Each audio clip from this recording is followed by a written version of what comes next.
hablando con el representante del equipo de la organización y el concepto del trabajo. ¿Ya? Todo bien. Joaquín, Sí. ya.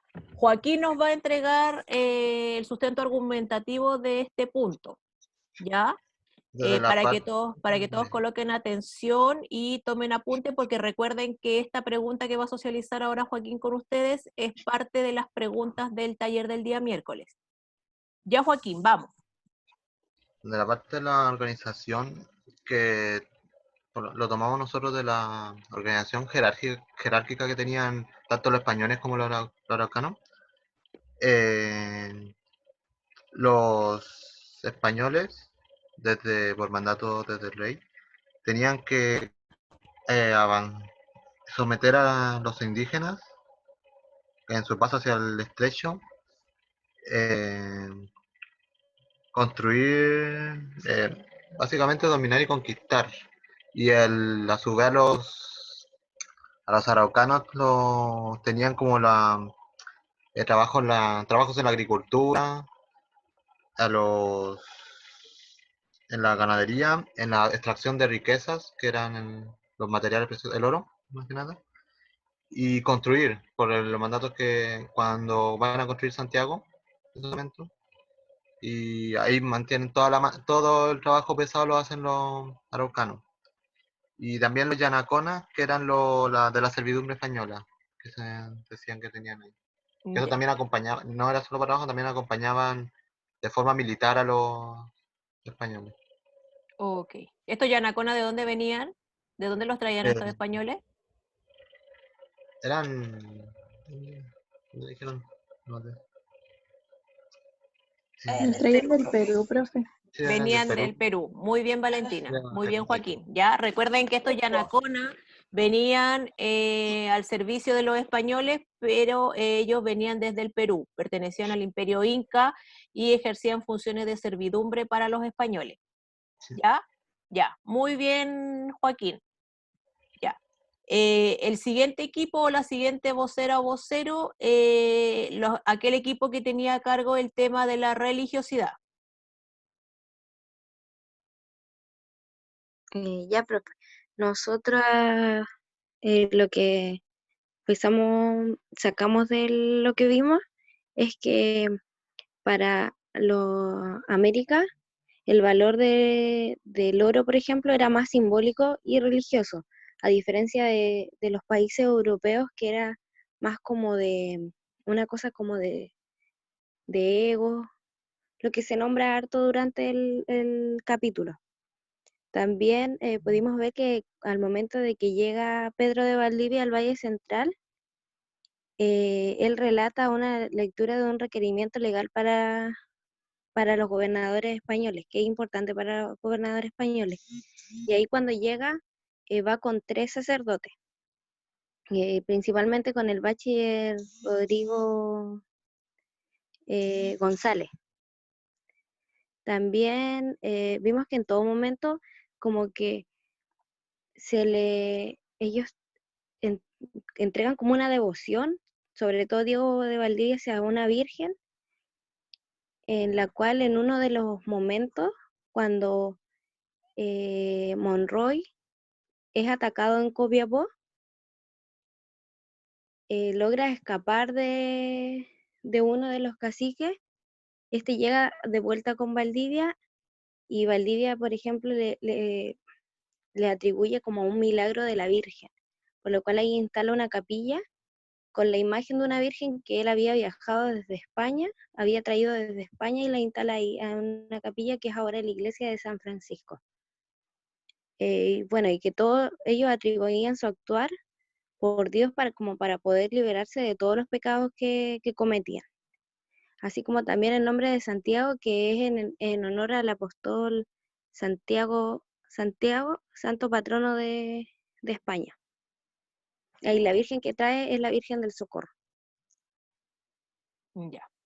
Ya, muy bien, Alison. Efectivamente, estos españoles, a pesar de que estaban pensando en sí mismos y el hombre era el centro del universo, ¿ya? Igual mantenían cierta relación y cierta religiosidad bastante fuerte para justificar sus acciones, ¿ya? Sus acciones tanto positivas como negativas, ellos las hacían en nombre de Dios, ¿ya? Porque ellos estaban evangelizando, estaban llevando la religión a este nuevo mundo, ¿ya?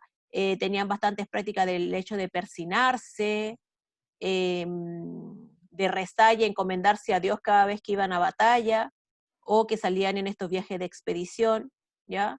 Eran muy, buscaban mucho la protección supuestamente de Dios, ¿ya? Y justificaban todas sus acciones en nombre de este, ¿ya? Y también ellos señalaban de que las situaciones malas que les pasaban a los españoles eran, entre comillas, sistemas que tenía Dios para purificarlos y sanarlos y liberarlos de todos los pecados. Entonces ellos atribuían estas situaciones como los ataques, los incendios, el terremoto de Santiago, a características divinas de purificación del alma, ¿ya? Esas eran algunas de las características de la religiosidad de esa época, ¿ya? Muy bien, Alison y su equipo, muy bien, ¿ya? Continuamos con el equipo que tenía a cargo la visión de los indígenas.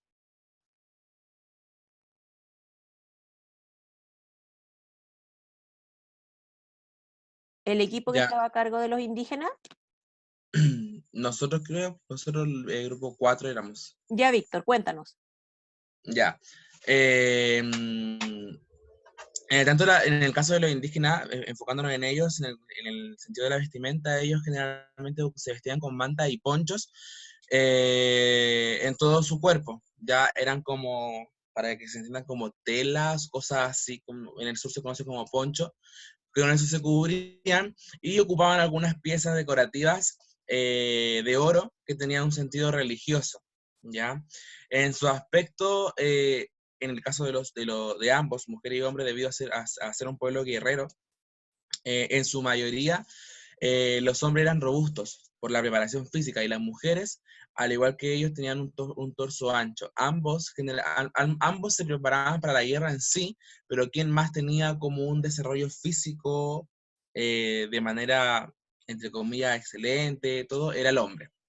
En el comportamiento no eran dóciles, ya que en su vida diaria ellos eran recolectores, trabajaban en sus tierras, cosechaban, cazaban para tener sus alimentos, y en la visión que tenían hacia los españoles, algunos desconfiaban de los españoles, ya porque se toparon con la expedición de Diego de Almagro y otros pensaban que venían en son de paz. Entonces algunos se encontraron con el lado bueno, otros se encontraron con el lado malo de lo que sucedió en ese entonces. Y en el sentido de guerra eran resistentes, unidos y ocupaban sus conocimientos del territorio a su favor. Se pintaban la cara al momento del combate, ¿ya? Y en cantidad al principio eran mayor que los españoles. Y gracias a Lautaro, quien conocía y había trabajado para Valdivia, pudieron crear estrategias de combate para que lograban derrotar a los españoles. Eso. Ya, Víctor, muy bien, bastante completa la definición, con bastante caracterización, bastante bien. Gracias. Muchas gracias. Seguimos con el equipo que nos va a hablar de los españoles. Ya. Ay, lo siento. Bueno, nosotros pudimos caracterizamos más que la arma más fuerte que ellos tuvieron fue la actitud con la que llegaron a imponerse y a someter a los indígenas. Ellos venían con aires de grandeza en lo que, bueno, y en lo que respecta a Valdivia, vimos que ellos eran ambiciosos y o sea, y también eran muy estrategas. También desde el requerimiento, cuando llegaron a Santiago en caballo, ellos leían lo que iban a hacer y tenían que acatar, les guste o no. Si no lo hacían, ellos los mataban. Sabiendo que los indígenas no iban a entender, porque no sabían cómo acatar, pero era una manera de oficializar. Ellos lo veían como ineptos hasta que los indígenas comenzaron a organizarse y decidieron pelear. Bueno, y eso es lo que pudimos concluir. Ok. Ya. Miriam, ¿qué tipo de castigo recibían los indígenas en caso de no acatar las órdenes de los españoles?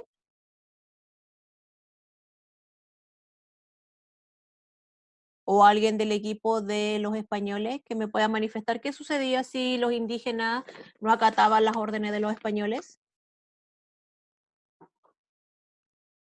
Le cortaban la nariz y una mano, creo, no me acuerdo si era un dedo o una mano. Ya. La Muy mano bien. derecha. Muy La bien, mano. bien, ya. Existían castigos físicos para aquellos que no cumplieran los lineamientos entregados por los españoles. Ya, muy bien, muy bien. ¿Cuál era la dificultad comunicativa que tenían los españoles con los indígenas y los indígenas con los españoles? El idioma. El idioma. Ya, tenemos que tomar en consideración que los españoles dominaban un idioma. Cuando hablamos de un idioma, hablamos que que estamos frente a la existencia del lenguaje oral y el lenguaje escrito, ¿ya?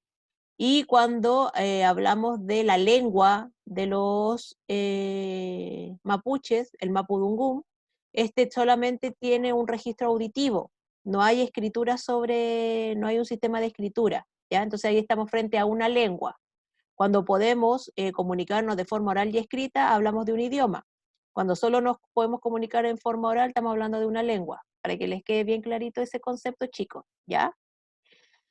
El siguiente equipo que nos va a comentar cómo era en esta época o cómo se visualiza el rol de la mujer. Nosotros, yo, Ya, Denise, cuéntanos. bueno, dijimos que el rol de la mujer española en ese entonces era como curar las heridas de los soldados, como preparar los alimentos y quien se preocupaba de atender al español. También destacamos a Inés de Suárez, que cumplió un papel importante y quien tuvo el coraje y la valentía de enfrentar a los indígenas que atacaban Santiago, tomando las riendas de la situación y demostrar que los españoles tenían más poder, así decapitando a los 7 caciques.